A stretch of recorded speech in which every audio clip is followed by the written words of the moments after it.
Welcome back to the Gameful Intelligence in the AI Era for Business Growth and Personal Happiness podcast. I'm your host, Dr. Elhanan Gazit. Let's dive in. Welcome to the Deep Dive. Today we're getting into a story that honestly sounds more like a movie plot than your average business headline. It's about this, surprising team-up between Meta, Facebook, and a defense tech startup, Anduril. Right, Anduril. And the really wild part, Anduril's founder is Palmer Luckey, who Meta actually fired years ago. Exactly. So we're not just looking at this as a tech deal. We're framing it using insights from Dr. Elhanan Gazit's work on gameful intelligence in this age of AI. Yeah, thinking about how things like agency, identity, disruption stuff you see in games are actually playing out in big real-world strategies. And specifically, we're calling this a mega agency move, drawing on Dr. Gazit's concept. It's this idea of a really powerful strategic play where you don't just work within the system, you actually change the rules of the game itself. Okay, so let's set the scene. It really does feel cinematic. You've got Meta, who basically kicked out the guy who developed their early VR tech, Palmer Luckey.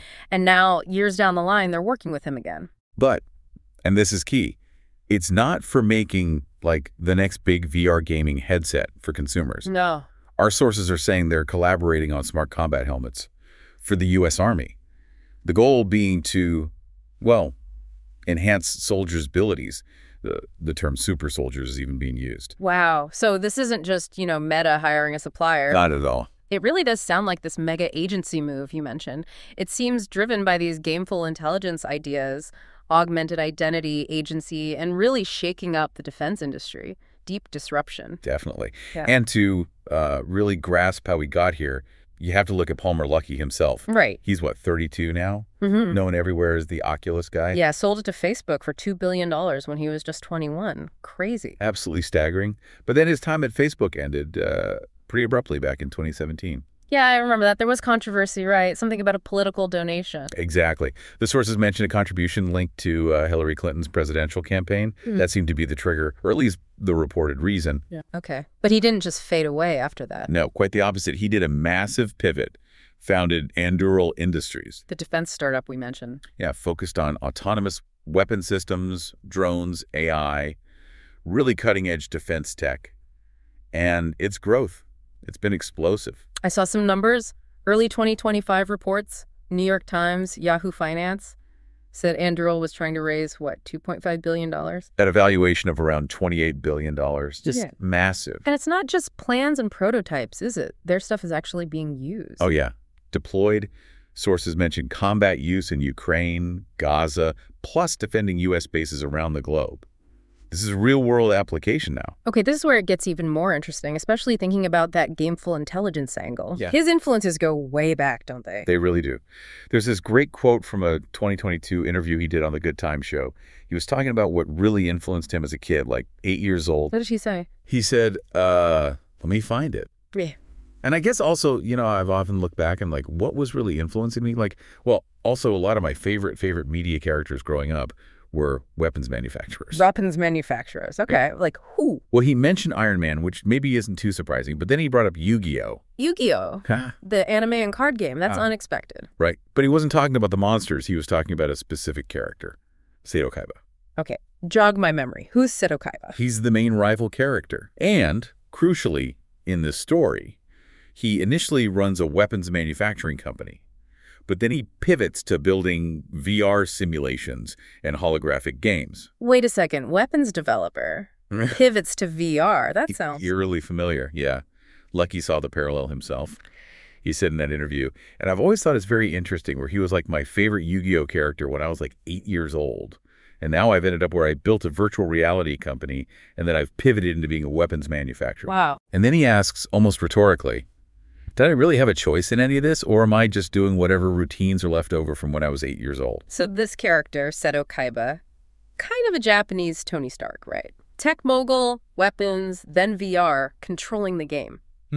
It sounds to you wasn't just a favorite character, maybe more like a life script. Our analysis definitely points that way. Kaiba seems less like just a hero and more like a foundational model and identity blueprint that Palmer seems to have followed, consciously or not. And that connects to the augmented identity idea from Gameful Intelligence, building yourself based on these models. Precisely. It's not just a fun anecdote. It's potentially core to his trajectory. And it also connects to his actual work experience before Oculus. Right. You mentioned he worked somewhere before starting the company. Yeah, he worked at an Army-funded VR research lab, the ICT Mixed Reality Lab. Okay, so he was already in that world. Involved in military VR projects. One specific project mentioned in the sources is called BraveMind. Professor Skip Rizzo was involved. BraveMind, what was that about? Using VR exposure therapy to treat veterans with PTSD. So right there, he's seeing VR used for something incredibly serious, for healing, not just games. Exactly. He saw the profound potential, and he said he took away two huge things from that experience. First, quoting him again, how behind the Department of Defense was on a lot of this technology, and how big of an impact the right technology could have. So he saw this massive tech gap, but also the potential for VR to genuinely change lives, healing, consciousness, resilience. He saw the problem, but also the massive opportunity. That's the first key insight. The second was realizing that this tech field, especially defense, wasn't just about the hardware, the sensors, the weapons. And what was it about them? It was about the human experience, perception, reality, response times, the whole human-machine interface, how people interact with tech and information when the stakes are incredibly high. And those two ideas, the tech lag in defense and the importance of the human interface, that's what he carried into Anduril. That's the argument, yes. Anduril is building tech to help soldiers see more, feel safer, react smarter. It's about making them more empowered, more integrated with the tech in real time. And this VRR stuff isn't just a gimmick for them. The source material stresses it can save money in training and, more importantly, save lives in combat. Absolutely. These are intended as serious, impactful tools.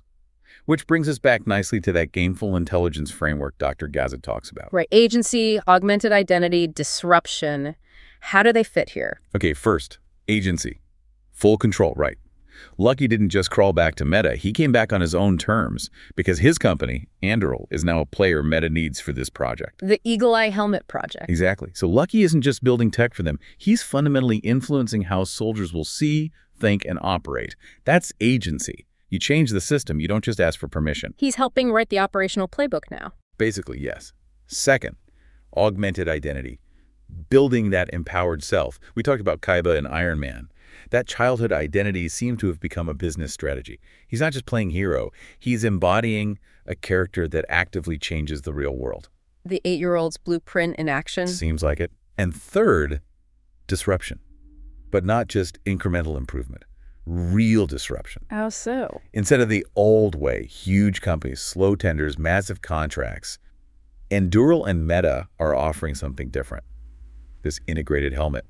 They bypass the traditional, often bloated defense procurement cycle for initial development. They just built it. They self-funded the initial development, yeah. They're offering cheap, smart, replaceable systems designed for agility. That breaks the old rules. Okay, tell me more about this EagleEye helmet itself. What does it actually do?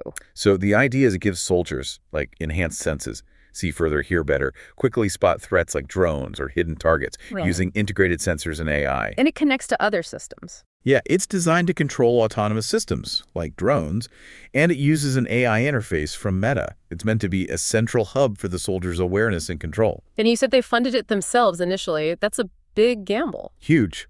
And that's exactly why Dr. Gazit would label this a mega-agency move. It's proactive. They didn't wait to win the contract. They built something they believed the Army needed. It's now part of a much larger potential military project scope, reportedly around $22 billion total. So the initial deal might be smaller, but it's a foothold into something massive. Precisely.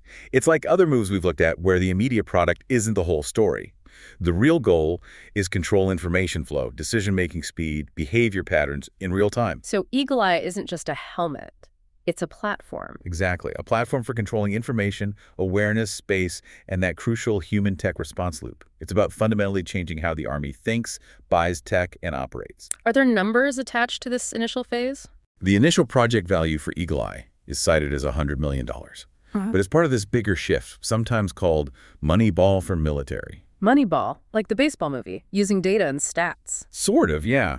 Moving away from huge, expensive, hard-to-replace platforms, think aircraft carriers or complex jets, towards Lots of smaller, smarter, autonomous, cheaper, replaceable things managed by intelligent systems. Data-driven warfare, almost. In a sense. And Anduril software Lattice is core to this. It lets one soldier manage a whole swarm of drones, sensors, vehicles, apparently with an interface that's easy, like a tablet. Making incredibly complex operations manageable for one person. That's a huge shift in interface design for military tech. Really is. Okay, so based on all this, let's pull out maybe 5 key business insights anyone, entrepreneurs, managers, companies can take away. All right, let's hear them. 1, control isn't just tech. It's a strategy of play. How you design the interaction, the experience, that's where the advantage lies now. Okay, makes sense. 2, agency is crucial. Anduril shows you don't have to wait for the incumbents to let you in. Self-funding EagleEye first. That's saying we change the system, we don't wait for it. Pure agency. Right, they force the issue. 3, game identity as a driver. Luckey's path seems directly influenced by Kaiba and Iron Man. His own quote, "Did I have a choice?" It suggests this identity, maybe formed in age 8, wasn't just fluff. It shaped his exits, his company culture, his products. It's deep-seated strategy. Potentially. 4, real disruption changes the contract, not just the code. The old defense model, cost plus, often rewarded delays and waste. Because the longer it took, the more they build. Exactly. Anduril flipped that. Fast development, lean, autonomous, acquiring startups to integrate quickly via Lattice, they changed the business model. Got it. And 5. Smart platforms beat dumb hardware. Lattice lets one person control a fleet simply. That intuitive interface is a massive strategic edge. Any company making complex things simple and smart wins. So these insights explain how Anduril, still technically a startup, valued at, what, $8.5 billion or so? Yeah, around there. Is actually disrupting a market dominated by giants, where only 5 companies control like 80%. Exactly. That market consolidated hugely since the 90s, from 51 big players down to 5. But Anduril is shaking things up. Ow. They're succeeding where even giants like Microsoft stumbled. They're replacing heavy, expensive infrastructure with light, flexible, cheaper systems. They're offering that Moneyball approach, lots of small, smart network tools instead of a few giant, vulnerable ones. It's a completely different way of thinking about defense capability. Fundamentally different. Yeah. So the big takeaway from this mega agency move for the business world. What is it? Disruption doesn't start with code. It starts with identity. Identity. Yeah. Yeah. The vision you choose, how you see yourself, the courage to just take control, that's what really drives change. Wow. Okay, as we wrap up this deep dive, let's transition to our GI bonus challenge. Right. So we talk a lot about how Palmer Luckey seemed to model his path on Seto Kaiba from Yu-Gi-Oh!